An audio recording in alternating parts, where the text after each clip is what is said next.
हर दिन की तरह एक नई सुबह, एक नई प्रस्तुति और देश दुनिया की सबसे बड़ी खबरों का 10 मिनट में डिकोडिंग वर्जन। एक, ऑपरेशन सिंधु। भारत की कूटनीतिक दक्षता और मानवीय संवेदनशीलता का परिचय। ईरान और इजराइल के बीच बढ़ते तनाव ने मध्य पूर्व में बसे हजारों भारतीयों की सुरक्षा को लेकर चिंता बढ़ा दी थी। इसी संकट की घड़ी में भारत सरकार ने ऑपरेशन सिंधु लॉन्च किया, एक साहसिक और रणनीतिक राहत अभियान जिसके तहत 290 भारतीय छात्रों को सुरक्षित दिल्ली पहुंचाया गया। अधिकतर छात्र जम्मू कश्मीर से थे और वे ईरान के मशहद में फंसे हुए थे। भारत सरकार के हस्तक्षेप के बाद ईरान ने विशेष रूप से भारतीय विमान के लिए अपना एयर स्पेस खोला। 2, भावनात्मक क्षण। दृष्टिबाधित बच्चों से भावुक हुई राष्ट्रपति द्रौपदी मुर्मू। राष्ट्रपति मुर्मू का 67वां जन्मदिन एक साधारण औपचारिकता नहीं, बल्कि एक अत्यंत भावनात्मक अवसर बन गया। देहरादून में एनआईपीवीडी संस्थान के दृष्टिबाधित बच्चों ने जब उन्हें जन्मदिन की शुभकामनाएं गाकर दी, तो वह अपने आंसू नहीं रोक सकीं। राष्ट्रपति ने बच्चों की प्रतिभा की सराहना करते हुए उन्हें आत्मविश्वास और मेहनत से आगे बढ़ने की प्रेरणा दी। तीसरा, उत्तर प्रदेश। बीमारू से एक्सप्रेसवे राज्य बनने तक का सफर। मुख्यमंत्री योगी आदित्यनाथ ने आजमगढ़ में गोरखपुर लिंक एक्सप्रेसवे का उद्घाटन किया, जिसकी लंबाई 91.57 किलोमीटर है और लागत 7 करोड़ रुपए है, लगभग 7,000 करोड़ रुपए। उन्होंने इसे गेम चेंजर करार देते हुए कहा कि अब उत्तर प्रदेश बीमारू राज्य नहीं, बल्कि एक्सप्रेसवे राज्य बन चुका है।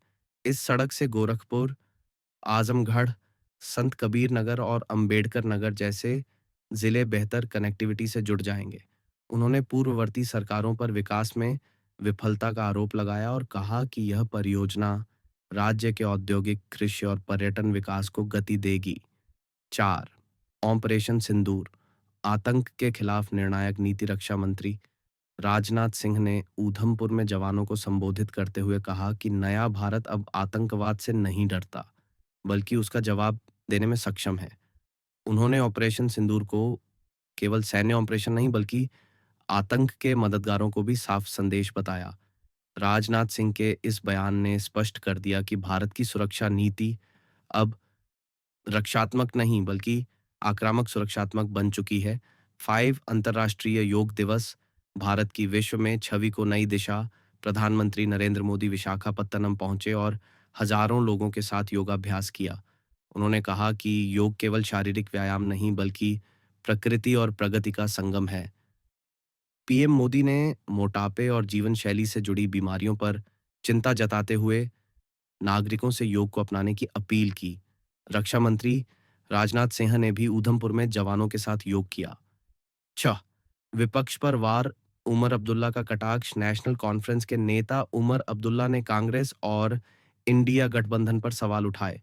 उन्होंने कहा कि अगर कोई पार्टी चुनाव नहीं जीत पा रही, तो ईवीएम को दोष देना केवल हार की हताशा है। उमर ने बैलेट पेपर की मांग को भी निरर्थक बताया और कहा कि तकनीक को दोष देना केवल बहानेबाजी है। 7, राष्ट्रीय सुरक्षा पर खतरा। सीआरपीएफ नेटवर्क में पाक जासूसी। सीआरपीएफ की इंटरनल जांच में बड़ा खुलासा हुआ कि पाकिस्तानी जासूसी नेटवर्क ने मासूम भारतीय नागरिकों के खातों का इस्तेमाल कर उन्हें बिना जानकारी के पैसा ट्रांसफर करने का जरिया बनाया।